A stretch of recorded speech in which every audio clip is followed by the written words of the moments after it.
नमस्कार, मैं हूं आपके साथ अनुष्का राय और आप देख रहे हैं खबर का सच। जब भगवान गणेश जी के पेट में हुई गर्मी तो उन्होंने क्या खाया, बता रहे हैं स्वामी विक्रमादित्य जी। साथ ही हिंदू धर्म के अनुसार मानव को किस प्रकार जीवन यापन करना चाहिए, अपनी दिनचर्या की शुरुआत कैसे करनी चाहिए, इन प्रमुख स्वास्थ्य बिंदुओं पर हमारे वरिष्ठ सहयोगी डॉक्टर फहीम बेग ने स्वामी विक्रमादित्य से विस्तृत बात की। आपके लिए प्रस्तुत है यह बहुत ही ज्ञानवर्धक भेंट। आज का जो इंसान है वो किस प्रकार से अपने जीवन को बर्बाद कर रहा है और किस तरीके से वो अपने जीवन से खेल रहा है।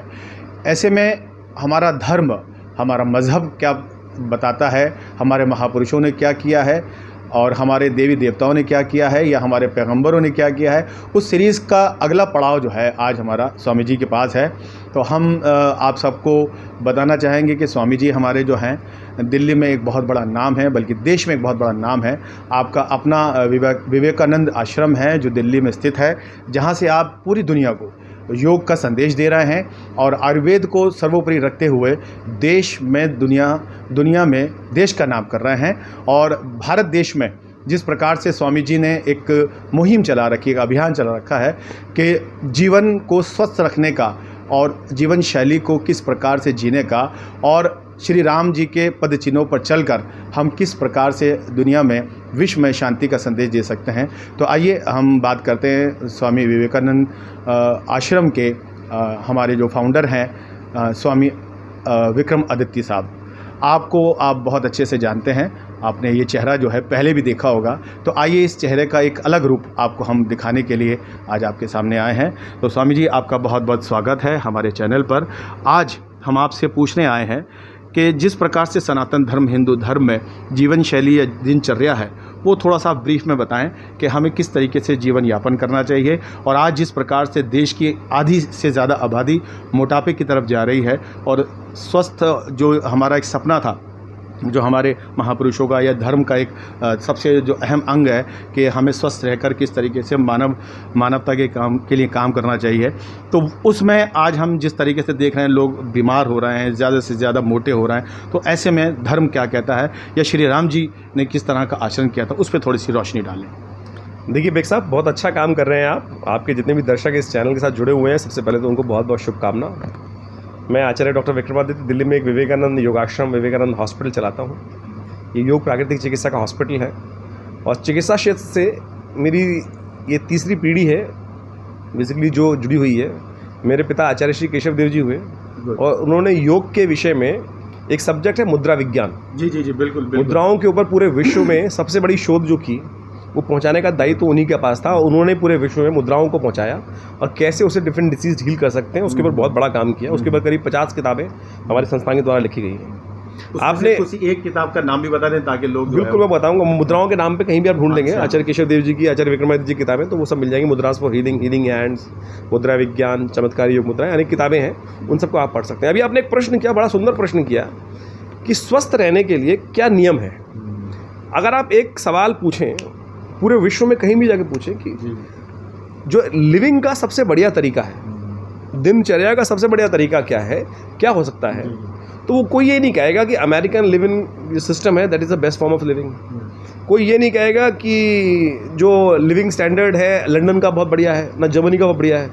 हर कोई कहेगा Indian way of living is the best form of living, कि भारतीय दिनचर्या जो है वो सबसे विख्यात है, सबसे शुद्ध है, सबसे यौगिक है। शायद चाइनीज़ को भी इतना नहीं कहा जाता जितना system Indian way of living के बारे में पूरे वर्ल्ड में बात की जाती है।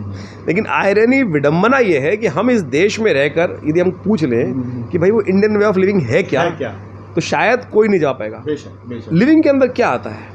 लिविंग के अंदर आता है कि कैसे सोएं, कैसे उठें, कैसे जागें, कैसे पानी पिएं, कैसे कब क्या खाएं क्या ना खाएं। ठीक है जी, पानी कितना पिएं, कब ना पिएं। इसके बाद मैं आपसे पूछूं कि मलमूत्र त्याग कैसे करें। आप कोई प्रश्न पूछ सकता है कि भाई साहब मलमूत्र त्याग जब आएगी तब जाओगे। जी। इसमें भी कोई नियमानियत है कि मतलब इसमें कोई नियम है कि आप आ रहे हो, आप कह रहे हो, इसका भी नियम है। बिल्कुल, स्वस्थ रहने के लिए ये नियम है। यूनानी के डॉक्टर साहब मेरे साथ बैठे हैं, बेग साहब। यूनान के अंदर यूनान में एक बहुत बढ़िया पद्धति चलती थी कि खाना खाने के बाद वहाँ एक आज्ञा होती थी कि हर व्यक्ति को यूरिन पास करने जाना जरूर है। बिल्कुल, एक नियम होता था कि मल त्याग करने नहीं, वॉशरूम नहीं, यूरिन पास करना जरूरी है खाना खाने के बाद। अगर खाना खाने के एकदम बाद आप यूरिन जा रहे हैं तो आप मान लीजिए आपकी आधी बीमारियां शरीर से जो विभिन्न हम लोग खाना खाते हैं उसके बाद जो आहार खाते हैं उसी से बीमारी उत्पन्न हो रही है ना, तो वो होगी तो वो आपका शरीर स्वतः उसको प्योरीफाई कर देगा, डिटॉक्स करेगा। इसलिए खाना खाने के बाद जब भी हो तो अवश्य सबसे पहला कोई काम करना है तो यूरिन पास करने जाना है, मल त्याग करने नहीं जाना। अगर आप मल त्याग करने जा रहे हो तो बीमार हो, अतिसार, फिर तो आपको अतिसार की बीमारी है, फिर तो आपको डायसेंट्री होगी, आपका खाना आपका पेट में रुकता ही नहीं है। लेकिन यूरिन पास करना जरूरी है। यही है इंडियन वे ऑफ लिविंग जो मैंने तो यूनान से शुरू किया। तो अगर आप मैं कहूँ कि भारतीय संस्कृति में कहा गया है कि जब सबसे पहले उठते ही क्या काम करें, कैसे रहें, कैसे खाएं, कैसे पिएं, यही चीज़ हमारे वेद पुराण उपनिषद जितने जो रामायण की बात करें वहाँ यही समझाई गई है। हम राजा रानी की कथा तो सुन लेते हैं लेकिन जो वास्तविक वहाँ बात बताई गई है कि क्या किया उस महापुरुष ने, कैसे जिया, कैसे खाना खाया। भगवान कृष्ण के संबंध में एक बात आती है, दुर्योधन की मेवा त्याग्यो साग विधुर घर खायो। अगर आप स्वस्थ रहना चाहते हैं तो सबसे पहले गणेश जी की कथा सुनी होगी आपने। गणेश जी हमारे यहाँ भगवान देता है, उनके पेट काम उसी से शुरू हुआ, उन्हीं के नाम से शुरू होते हैं। उनके एक बार पेट में गर्मी हो गई, कथा आती है पेट में गर्मी हो गई और कोई इलाज नहीं मिल रहा था, तो हमारे ऋषि मुनियों ने क्या किया, दूर्वा अंकुर घास के ऊपर के जो 3 फांक निकली होती है वो तोड़कर उनको 108 दूर्वा अंकुर दिए और उसको उनको जब चढ़ाए गए तो उससे उनकी पेट की गर्मी ठीक हो गई। तो एक बात मान लीजिए, स्वस्थ रहने के लिए शाकाहारी एक माध्यम है। हमारे शास्त्र कहता है आहार शुद्धौ शरीर शुद्धा विचार शुद्धौ मन शुद्धा, कि आहार शुद्ध होगा तो शरीर शुद्ध होगा, विचार शुद्ध होगा तो मन शुद्ध होगा। जैसा खाओगे अन्न वैसा हो जाएगा मन। तो आप समझ लीजिए सबसे पहले आहार शुद्ध करना जरूरी है और आहार ही हमारा शुद्ध नहीं है। आज हम इस मुंह को जितना अपवित्र करते हैं, जो भी सामने आता है, अच्छा चक्के देख लेता हूँ, मेरे और आप जानवर में फ़र्क क्या है? वो भी चक्के देख रहा है, मैं भी देख, अरे बुद्धि लगाओ ना, क्या चीज़ आपको उपयोगी है, क्या चीज़ उपयोगी नहीं है। तो आपको कड़वा मीठा ये स्वाद जो है यहाँ से आ रहे हैं। आप कोई कड़वी से कड़वी चीज़ खा लीजिए, थोड़ी देर चबा लीजिए, उसके बाद उसका कड़वापन गायब हो जाएगा, मीठे का मीठापन गायब हो जाएगा। रसगुल्ला आप खाते हो, क्या कारण है? और शरीर विज्ञान कहता है, चिकित्सा विज्ञान कहता है कि आपके शरीर से वो नीचे तब जाना चाहिए, मुंह से नीचे जब जाना चाहिए जब उसका कसैलापन, कड़वापन, मीठापन, तिक्तपना वो सब खत्म हो जाए, तब उसको नीचे जाना चाहिए। आज हमारे भगवान ने 32 दांत दिए। एक पुरानी कहावत है, पानी खाबा रोटी पीबा। जी बिल्कुल। पानी को इतना सिप करके पीजिए और रोटी चबा चबा के खाइए 32 बार। आज हमारे दांतों का काम कौन करता है? हमारा पेट करता है। फिर बीमार कौन होगा? जी बिल्कुल। या तो आप गाय, आप कह सकते हैं प्रकृति में गाय भी तो जल्दी खाती है, भैंस भी जल्दी खाती है, भैया उसके आगे उसको पता है, वो जुगाली करती है। मैं और आप जुगाली नहीं कर सकते। मैं और आप खाने को जल्दी जल्दी खाने के बाद उसको वापस ला के मुँह में नहीं ला सकते और उसको चबाए रात भर। गाय क्या करती है? जल्दी जल्दी खा लेती है और उसको रात को फिर आराम से बैठ कर पागुर करती है।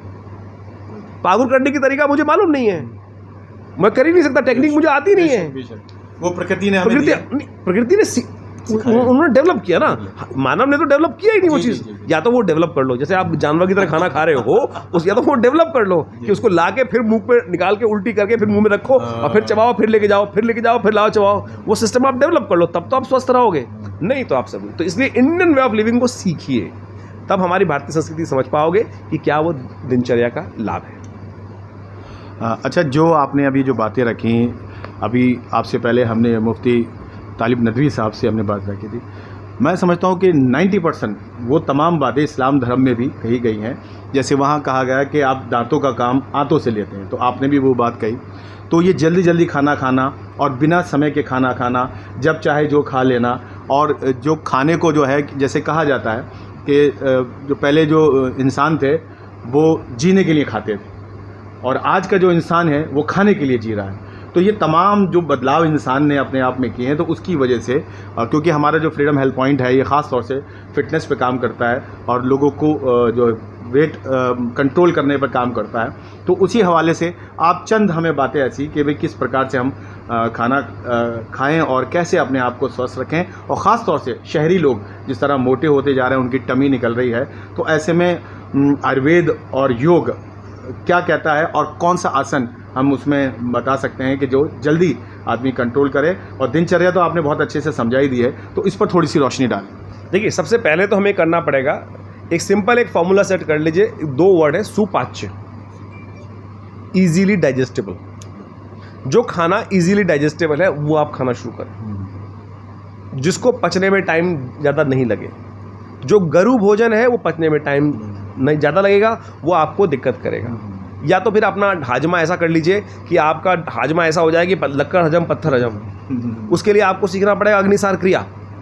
योग की एक अग्निसार क्रिया है कि आप सांस बाहर निकाल के पेट को आगे पीछे पंपिंग करना सीख लीजिए। वो अग्निसार क्रिया है। जब वो अग्निसार क्रिया आपकी इंटेस्टाइन्स में इतनी ताकत आ जाए कि आप खाने के बाद उसको पचा सकें, वो सारा का सारा आपका डिपेंड करता है कि पाचन क्रिया कितनी तगड़ी है। अगर आपकी, क्योंकि हम आज लेबर करते नहीं हैं, वर्क करते नहीं हैं, वॉकिंग हमारी होती नहीं। अभी आपने एक वाक्य बोला था कि आदमी जो जी रहा है वो रोटी के लिए जी रहा है। जी। मैं कह रहा हूँ रोटी भी नहीं कहाँ खा रहा है वो आजकल। आज हम क्या होगा, हमारे घर में सोते रहते हैं, बाकी काम करते रहते हैं। फिर जब आप घड़ी में देखते हैं, अरे ऑफिस का टाइम हो गया, फिर भाएंगे दौड़ेंगे, इस प्रकार से कहेंगे पूजा तो शायद होगी नहीं होगी, वो तो जैसी होगी उसके बाद। और एक स्लाइस पहले तो भागेंगे ऐसी ऑफिस में कि काम खाने का टाइम नहीं है। फिर अगर घर वाले जोर डालेंगे तो मुंह में एक ब्रेड का टुकड़ा रखेंगे और भागते भागते मुंह में लिया, कटा, चबाया, नहीं चबाया, ऐसे ही अंदर जाएगा। और दोपहर को आप समझे, ना तो हमारा नाश्ते का टाइम सही, ना हमारा दोपहर का टाइम सही। कई बार तो मैंने ऐसे लोग देखे हैं जो एसिडिटी वाले आते हैं हमारे पास। मैं उनको, सिरदर्द के पेशेंट आते हैं सबसे ज़्यादा, मैं उनसे पूछता हूँ भैया खाना खाते हो? बोला हाँ खाते हैं जी। कितने बजे खाते हो? ना नाश्ते का टाइम है, लंच का टाइम है, दोपहर का, मध्याह्न का टाइम 1 बजे से 2 बजे के बीच में ऑन एन एवरेज होना चाहिए। लोग 6 बजे तो लंच कर रहे हैं, अपना डिनर कर रहे हैं। रात को जो 7 बजे सूर्यास्त से पहले डिनर हो जाना चाहिए, वो कर रहे हैं रात को 12 बजे। आप समझे? तो फिर क्या हुआ, 8 जो आदत नहीं, या तो आपको आदत पड़ जाए। टाइम सेट कर लीजिए। अगर आपका टाइम टेबल सेट नहीं है, दिनचर्या का मतलब है निर्धारित कार्यक्रम, वो निर्धारण नहीं है। योग का पहला सिद्धांत है अथ योग अनुशासनम। अनुशासन नहीं है, टाइम से नहीं हो रहा है। सूरज महाराज आज निकलते हैं सुबह 6 बजे, वो कहते हैं कल मैं 10 बजे निकलूंगा। पूरा सिस्टम बदल जाएगी, व्यवस्था बदल जाएगी ना। आज समझे, तब ये डिसिप्लिन है। आपका नाश्ते का टाइम जो है अब 8 बजे है, तो आप 8 बजे लीजिए, 8:30 से पहले ले लीजिए। अगर नहीं लेंगे तो आपका पेट में क्या है, आपको खाना खाने से पहले एक भूख लगती है। जी, क्रेविंग जिसे बोलते हैं। आपको भूख लगती है, एंजाइम बना पेट के अंदर, उसने आपके दिमाग को इशारा दिया कि भैया भूख लग रही, खाना खा ले। जब आप नहीं खाएंगे तो क्या होगा कि वो अपना उस सिस्टम जो होगा, कुछ ही देर बाद एंजाइम बनने के बाद उसको आपका फ्लूड चाहिए, खाना चाहिए, जिससे वो डाइजेस्ट कर ले उसको। वो डाइजेशन के लिए निकला है एंजाइम जो रिलीज हुए हैं, वो खाने डाइजेस्ट करने के लिए निकले। अगर उसको खाना नहीं मिलेगा तो वो एक साइकिल में आ जाएगा सेल्फ डाइजेशन के लिए। फिर वो क्या करेगा, आपके पेट की जो लेयर है, इंटेस्टाइन्स की जो लेयर है, जो बेसिकली उसी को खाना शुरू कर देगा, उसको उसमें एसिड फॉर्मेशन करना शुरू कर देगा। उसकी वजह से फिर आपको सिरदर्द रहना शुरू हो जाएगा, गुस्सा आना शुरू हो जाएगा, एंजाइटी हो जाएगी। तो आपको चीज़ मिल रही, तो आप सबसे पहला यदि काम करना चाहते हैं तो आप डाइजेशन ठीक रखना चाहते हैं, पेट ठीक, सब सारी बीमारी की जड़ जो है पेट है। उसको सबसे पहला काम क्या है, टाइम टेबल सेट करें। उसके बाद आता है खाना सात्विक होना चाहिए। सात्विक कुछ ना कुछ, सबसे पहला टाइम टेबल, सबसे पहली चीज़ टाइम टेबल है। टाइम टेबल नहीं बनेगा तो आप नहीं व्यवस्था कर सकते, क्योंकि ये शरीर है, खाने के लिए सब कुछ है भाई साहब, कोई दिक्कत नहीं। वो देश काल परिस्थिति के अनुसार से हमारे यहाँ समझाया गया है, देश काल परिस्थिति। We live in a central part of India, जो भारत का मध्य भाग है, वहाँ पर सात्विक आहार चाहिए। आप पहाड़ों पे चले जाएं, वहाँ पर आपको हर्ब्स तो मिलेंगे नहीं, तो वहाँ पर आपको जो मांसाहार मिलेगा वो खाना पड़ेगा। ठीक है, अगर आप बंगाल में चले जाएं या किसी आइलैंड में चले जाएं, वहाँ मछली आपको खानी पड़ेगी। तो विवेकानंद जी ने इस बात को समझाया कि वो देश काल परिस्थिति के अनुसार से आहार विहार है। आप आहार विहार को ऐसे नहीं बांट सकते। हम जो मध्य भारत में रहते हैं, यहाँ हमारा शरीर इस प्रकार का है कि यहाँ पर नॉनवेज नहीं चल सकता। अगर आप नॉनवेज खाएंगे तो आप बेसिकली बीमार हो ही जाएंगे। जो मध्य भाग है, आप पंजाब से ऊपर चले जाइए, वहाँ का पानी ऐसा है कि वो आपके नॉनवेज को डाइजेस्ट कर देगा। अफगानिस्तान के ऊपर चले जाएंगे तो वहाँ का जो क्षेत्र है, वहाँ आपको नॉनवेज डाइजेस्ट हो जाएगा। लेकिन जो मध्य भारत है, यूपी का क्षेत्र हो गया, हरियाणा हो गया, इधर का नॉर्थ इंडिया का जो भाग है, वहाँ का पानी नहीं है, फिर आपको दिक्कत आएंगी, आपकी फॉर्मेशंस में आपकी दिक्कत होगी। तो ये जो देश काल परिस्थिति को, इसको हम एक चीज़ में नहीं बांट सकते। आप ये कहें कि भाई सनातन पद्धति ने ये बात की है, ऐसे की है, ऐसा नहीं है। सनातन पद्धति ने उसको बहुत परिष्कृत किया है, उसकी समझ चाहिए आपको। वेजिटेरियन और नॉन वेजिटेरियन ये देश काल परिस्थिति के अनुसार से डेफिनेशन है उसकी, ठीक है ना। तो इसको हिसाब समझना पड़ेगा, ये कोई बायसनेस नहीं है। बहुत सारे लोग बायस पे जाते हैं, नहीं मेरे धर्म तो एक रीति है पालन करने की। आप अरब जा रहे हो, वहाँ आपको भैया मूली नहीं मिलेगी, गाजर नहीं मिलेगी, तो वहाँ तो आपको ऊँट खाना ही पड़ेगा ना। जी। वहाँ आपको खाना पड़ेगा, वो देश काल परिस्थिति के अनुसार से है। तो उस देश काल परिस्थिति के अनुसार समझे तो मेरा धर्म साफ साफ सिखाता है कि जिस क्षेत्र में मैं हूँ वहाँ के क्षेत्र के अनुसार से मुझे अगर उत्तर भारत में रहना है तो सुपाच्य भोजन, इजीली डाइजेस्टेबल भोजन जो है, मेरी आंतड़ियाँ, मेरा शरीर का जो मैनेजमेंट बना है वो इसी हिसाब से बना है, उसको फॉलो करना पड़ेगा। अच्छा, जैसे एक आयुर्वेद में भी शायद ये कहा जाता है कि सूरज से पहले उठने वाला योगी, सूरज के बाद उठने वाला भोगी और सूरज के जाने के बाद उठने वाला रोगी। तो ये जो हमने दिनचर्या, और जैसे कि आपने बात कही कि सादा खाना खाना चाहिए, तो इसमें क्या किया है लोगों ने, जिस तरह से आजकल शहरी ज़िंदगी में बार बार इस बात को टोक रहा हूँ, चाहे वो किसी भी कम्युनिटी से आता है, रात में जिस प्रकार से हमने भोजन को मतलब एक इतना बड़ा मुद्दा बना लिया है कि जितनी भी अब पार्टीज़ हैं, शादी हैं या बर्थडे पार्टीज़ हैं या किसी भी तरह का हम इवेंट कर रहे हैं, तो हम रात में ही हैवी फूड्स लेते हैं। और ये जो आजकल मोटापा और ये जिस तरह आपने बताया कि इनडाइजेशन और हमारा जो पूरा सिस्टम, बॉडी सिस्टम जो है पूरा बदल गया है, तो इस पर आप थोड़ा सा लोगों को ये चताने का काम करें कि रात में जो ये खाना खाया जा रहा है, हैवी फूड्स लिए जा रहा है, चाहे वो नॉन वेज हो, चाहे वो जंक फूड हो, चाहे वो चाइनीज़ फूड हो, या इस तरह के फूड जो बहुत आपके सामने भी इस तरह के पेशेंट्स आते होंगे, उस पर थोड़ा सा लोगों को ये बताएं कि ये रात को देर से खाना और इतना हैवी फूड लेना वो कितना नुकसानदेह है, और ख़ास तौर से वज़न बढ़ाने के लिए, गेन करने के लिए इसमें कितना बड़ा योगदान है। देखिए, हेल्थ के जो नियम हैं वो हमें समझने पड़ेंगे। ये जो कॉमर्शलाइजेशन हुआ है ना, ये बेसिकली सारा का सारा एक्सप्लॉइट इसने किया। दिन में आप दबा के काम करते हैं, ठीक है, इसलिए पार्टी हो नहीं सकती। रात्रि का समय जो निकाला गया पार्टी, वो तमाम बदमाशी के लिए निकाला गया है। रात्रि का समय जो है वो बेसिकली जो पार्टियां हैं वो बदमाशी का ही तो काम है। बदमाशी में जब आती है तो वहाँ पर तो कोई बुद्धि चलती नहीं, वहाँ तो अय्याशी चलती है। तो आप ये समझ लें, तो अगर आपको शरीर का स्वस्थ रहना है, बदपरहेजी आप एक दिन कर लीजिए, समझ में आती है। एक दिन बदपरहेजी कर लीजिए, महीने में आपको समझ में आती है। लेकिन जो स्वस्थता रहने के नियम है, उनको नियम की तरह फॉलो करना पड़ेगा। रात्रि का टाइम जो है वो विश्राम करने का टाइम है या साधना करने का टाइम है।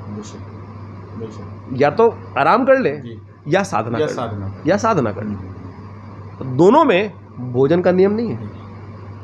जो निशाचर है, अय्याशी करने वाले लोग हैं, वो रात्रि को पार्टी करते हैं। आप ऐसा समझो, देवता हैं हमारे यहाँ, विवाह का आप पद्धति समझें, हमारे यहाँ विवाह लग्न जो है, विवाह जो है वो सबसे शुद्ध रही, सबसे बढ़िया रही। ये रात्रि का जब से बेसिकली जो पार्टी सिस्टम आया, वो तो बेसिकली समस्या ये रही कि भारत देश के अंदर ऐसी व्यवस्था बनी कि दिन में शादी कर नहीं सकते थे। दिन में शादी करते थे तो आक्रांता जो होते थे वो बेटी को उठा के ले जाते थे। इसीलिए वो समस्या बनी कि दिन में शादियाँ, रात को शादी छुप के कर लो। ये बीच में कालांतर जो रहा, नहीं तो सनातन पद्धति के अंदर विवाह लग्न सबसे शुद्ध मानी गई। रात्रि का विवाह जो था, या वो तो बेसिकली कहा गया है कि वो मतलब निशाचर वाला है, राक्षस वाला विवाह है। दिन में, दिन के उजाले में खुल के काम करने के लिए ना, वो तो हमारा कालांतर ऐसा रहा कि समस्या ऐसी रही कि देश के अंदर जो आक्रांताओं को पाल रहा, इसलिए हमारे रात्रि का, आज उस चीज़ का ज्ञान तो किसी को रहा नहीं, लेकिन वो पार्टी की एक सिस्टम बन गया। तो दिवा दिन में आप समझे, उसका साइंटिफिक वैल्यू समझ लीजिए क्या है। आप रात्रि में खाएंगे, आपके पास टाइम तो है नहीं काम करने का। दिन में काम करोगे, दोपहर को खाना खाओगे, हैवी खाना खाओगे। एक समझे, सुबह जब नाश्ता करिए भरपेट, दोपहर का भोजन करिए राजा के समान, और रात्रि का भोजन करिए भिखारी के समान। तब तो आप स्वस्थ रहेंगे। दिन में आप लेबर करेंगे, जो खाएंगे डाइजेस्ट हो जाएगा, किसी ना किसी से एक्टिविटी होगी। रात को सोओगे, या फिर ये तो मैंने कहा ना कि जो निशाचर हैं, अय्याशी करने वाले लोग हैं, शराब पीने वाले लोग हैं, या जो और अय्याशी करने वाले लोग हैं, उनके लिए रात्रि बनी ना। संत के लिए, साधु के लिए, सज्जन के लिए रात्रि या तो साधना की है या सोने की है। दोनों में भोजन की आवश्यकता नहीं है। साधना अगर खाओगे तो सोओगे, अगर ज़्यादा भर के खाओगे तो भी नींद ही आएगी। साधना कहाँ से होगी? और साधना करने के लिए भूखे रहना पड़ेगा। तो इसलिए इस बात को हम समझें कि आज समस्या हमारी कॉमर्शलाइजेशन की है। ऑफिस में दिन भर आदमी एक्सप्लॉइट होता है, जो वेस्टर्न फिलॉसफी हम कॉपी कर रहे हैं, हम इंडियन सिस्टम को समझ ही नहीं रहे हैं। इंडियन सिस्टम को हमें समझना पड़ेगा। इंडियन सिस्टम को हम कई तरह से समझाने का प्रयास करते हैं। कुछ लोग हमारे एग्जाम्पल देते हैं कि पुराने ज़माने में किसान होता था, लाइट नहीं होती थी। कई बार समझाने की बात करते हैं कि रात को लाइट नहीं होती थी, इसलिए दिन से पहले खाना खा लेते थे। भैया लाइट की बात नहीं है, हमारे यहाँ दीपक इतना बढ़िया होता था कि व्यवस्था कोई दिक्कत, उसमें कोई दिक्कत नहीं। हम इसको इस बात में ना माने, वो लाइट की उजाला की बेसिकली स्वास्थ्य का दृष्टिकोण था कि दिन में खाना खाओगे तो काम कर लोगे, नहीं तो रात को अगर आप खाना खा के सोओगे तो आपका जो पेट के अंदर इंटरनल फैट है, जो फैट की लेयर है, वही बेली में एक्यूमुलेट होगी और वो आपको बहुत घातक है। बाहर के मोटापे से ज़्यादा घातक अंदर की बेली का जो फैट है वो घातक है। और वो रात को या दिन में, एक पुरानी कहावत है जिसको गलती से आई, मार के भाग जा खा के सो जा। समझो, मार के भाग जा खा के सो जा तो फिर बीमारी पड़ेगा। खाना खाने के बाद भोजनांते, वेद कहता है भोजनांते शतपदम गच्छेत, कि भोजन करने के बाद 100 कदम चल। तो अगर इतना सिद्धांत पालन करते हो तो ठीक रहोगे। स्वामी जी ने बहुत सारी ऐसी बातों को हमारे सामने रखा है जो सदियों से कही जा रही हैं, मगर जिस प्रकार की हम जीवन शैली जी रहे हैं और जिस तरीके से हम दिन ब दिन मोटे होते जा रहे हैं, आलसी होते जा रहे हैं, लापरवाह होते जा रहे हैं, तो इससे नुकसान हमारा, हमारे परिवार का तो ही, देश का भी नुकसान है। तो मैं चाहूँगा कि फ्रीडम हेल्थ पॉइंट के इस यूट्यूब चैनल के लिए थोड़ा सा आप लोगों को, हमारे इस चैनल को आप थोड़ा सा लोगों को चंद शब्दों में देश, राष्ट्रवाद और परिवार, इसको कैसे मैनेज करना है और उसकी सबसे जो मंत्र है, वो मंत्र जो है वो क्या है? देखिए, सबसे पहले बेग साहब बड़ा अच्छा काम कर रहे हैं। फ्रीडम फॉर हेल्थ करके जो चैनल चलाया है उन्होंने, बहुत सुंदर तरीके से बनाया है। एक वाक्य बोलूँगा, शरीर माध्यम खलु धर्म साधनम। ये शरीर जो है समस्त धर्मों का पालन करने का एक माध्यम। यदि स्वस्थ रहोगे तो बच्चों की सेवा करोगे, समाज की सेवा करोगे, धर्म की सेवा करोगे और देश की सेवा करोगे। यदि आप शरीर से स्वस्थ नहीं हैं, ना तो आप बच्चों के काम के, ना आप परिवार के काम के, आप उनके लिए ऑब्लिगेशन हो, ना समाज के काम के, देश के काम तो करोगे क्या? खाओगे, जिसे मोटी जबानों की धरती पे बोझ। बिल्कुल। तो आप सबसे पहले तो आपको स्वस्थ रहने का नियम समझना चाहिए। आप अपने आप को संभालना सीखो और उसके लिए स्वास्थ्य के नियम पालन करो। तो स्वास्थ्य के नियम पालन करने का बहुत सीधा सिद्धांत है। आपको पता है क्या आपके लिए अच्छा है, क्या नहीं। ऐसा कोई शायद ही मूर्ख होगा। जानवर भी ना सूंघ के खाता है, उसको पता है कि क्या उसके लिए अच्छा है। अगर आप उसके लिए कोक, एक मैंने एक्सपेरिमेंट खुद किया। मेरे घर में 2 कुत्ते हैं, मैंने कोक लेके उसको डाल दिया, सूंघ के छोड़ दिया उसने। तो आप समझ लीजिए, उसको भी पता है कि क्या चीज़ उसके लिए अच्छी है, क्या किसके लिए अच्छी है। आप गाय को, भैंस को, जानवर को आप आम तौर पे सामने रख दो, जो खराब चीज़ है वो बिल्कुल नहीं खाएगा, बिल्कुल नहीं खाएगी वो। उसको अपना स्वास्थ्य का नियम पता है क्या चीज़ अच्छी है। लेकिन हमें है क्यूरियोसिटी, चख के देख लेते हैं। तो ये जीभ का जो चखने का स्वाद है ना साहब, तो इसलिए बुद्धि जगाइए। ये बड़े भाग्य मानुष तन पावा, ये बड़े भाग्य से मिला है मानुष तन आपको। इसको ऐसी व्यथा में ना गंवाएं, फिर पता नहीं किस जूनी में जाएंगे। अगर हमारी संस्कृति समझो तो पता नहीं कहाँ फंसोगे, कहाँ नहीं फंसोगे। ये बड़ी मुश्किल से समय मिला है मनुष्य का, इसलिए इसको प्यार से, समाज को जोड़कर, एक दूसरे की अहमियत को समझते हुए, प्रेम से, ईर्ष्या में नहीं। एक पुरानी एक आयुर्वेद के सिद्धांत से जाता हूँ, ईर्ष्या की बात आ गई है। आयुर्वेद कहता है कि जो ईर्ष्या करोगे ना तो जोड़ों के दर्द के शिकार बनोगे। आयुर्वेद का सिद्धांत है कि आम तौर पे जिसके भी जोड़ों में दर्द हो रहा है तो समझ लो कहीं ना कहीं वो ईर्ष्या का शिकार है। बिना उसके आपके बीमारी आ ही नहीं सकती। तो ये प्रकृति के नियम हैं, योग के, आयुर्वेद के नियम हैं कि किस कारण से मानस रोग हैं। 90% ऑफ द डिसीजेज जो है वो they are the psychosomatic diseases, they are coming just for the because of the emotional reasons जो है आपके ना, उसकी वजह से आ रहे मानस रोग आ रहे हैं। 10% ही रोग है जिसका इलाज है। 90% रोगों का जो मानस रोग है, जो साइकोसोमैटिक डिसीज है, उनका कोई इलाज नहीं है। उनका इलाज केवल मीठे शब्द, मीठी जुबान और मिलनसार रवैया ही है। बाकी सब तो यहीं रह जाएगा। ये नेता लोग राजनीति करते चले जाएंगे और हम उसे बहते चले जाएंगे। कंपनियां अपने चीज़ को बेचने के लिए कुछ भी करती रहेंगी। बहुत सुंदर तरीके से हम रहें। ये प्रकृति में जो हमें जो चीज़ें वरदान के तौर पे मिली है, चाहे वो पानी है, चाहे वो आहार है, चाहे वो चीज़ें हैं, उसका बहुत आराम से संवर्धन करते हुए, उनकी रक्षा करते हुए अपने जीवन का पालन करें। पुण्य की तरह जीवन जिएं। हम धर्म को मान के जिएं कि ये अल्लाह की, ऊपर वाले की, खुदा की, परमात्मा की, भगवान की, जीसस की एक नियामत है कि मुझे शरीर मिला है। इसकी रक्षा करो, इसको ऐसी आग मत लगाओ। ये थे हमारे स्वामी विक्रमादित्य जी। और जैसा कि आपने देखा कि हमारी ये दूसरी कड़ी है। इससे पहले इस्लाम धर्म के हमारे मुफ्ती साहब ने जो बातें कही थी, लगभग वही सब बातें जो हैं हमारे आचार्य ने कही। तो यूट्यूब चैनल के माध्यम से फ्रीडम हेल्थ पॉइंट आपको बार बार इसी बात की तरफ इशारा कर रहा है कि जिसकी ज़िंदगी स्वस्थ नहीं है, जो स्वस्थ नहीं है, वो एक स्वस्थ समाज की जो है आधार नहीं रख सकता। और वो ना अपने परिवार का है, ना अपने समाज का, अपने मोहल्ले का, ना देश का। तो जैसा कि अभी स्वामी जी ने कहा कि जानवर भी जानता है कि उसके लिए क्या अच्छा है क्या बुरा, मगर ये इंसान किस धोखे में है। जो भी चीज़ है जो उसके लिए नुकसानदेह है, सबसे पहले वो उसी की तरफ दौड़ लगाता है। तो दोस्तों, फ्रीडम हेल्थ पॉइंट आपको बार बार समय समय पर ये बातें बताता रहेगा। अब अगला जो हमारा सीरीज़ आएगा वो हमारे ईसाई धर्म से हमारे फादर जैबलिन जो हैं, हाँ, जहाँ तक हमें उम्मीद है कि वो हमारे साथ जुड़ेंगे और फिर वो बताएंगे कि ईसाई धर्म क्या कहता है जीवन शैली के बारे में। हमारा मकसद सिर्फ इंसान को उसके धर्म से, उसके समाज से और उसके देश से जोड़ने का है और उसके शरीर को स्वस्थ रखने का है। तो दोस्तों, आज के लिए इतना ही। बहुत बहुत धन्यवाद। हमारे इस चैनल को आप सब्सक्राइब कर दें और शेयर कर दें, लाइक कर दें, क्योंकि ये सब बातें इतनी आसानी से दस्तयाब नहीं होती।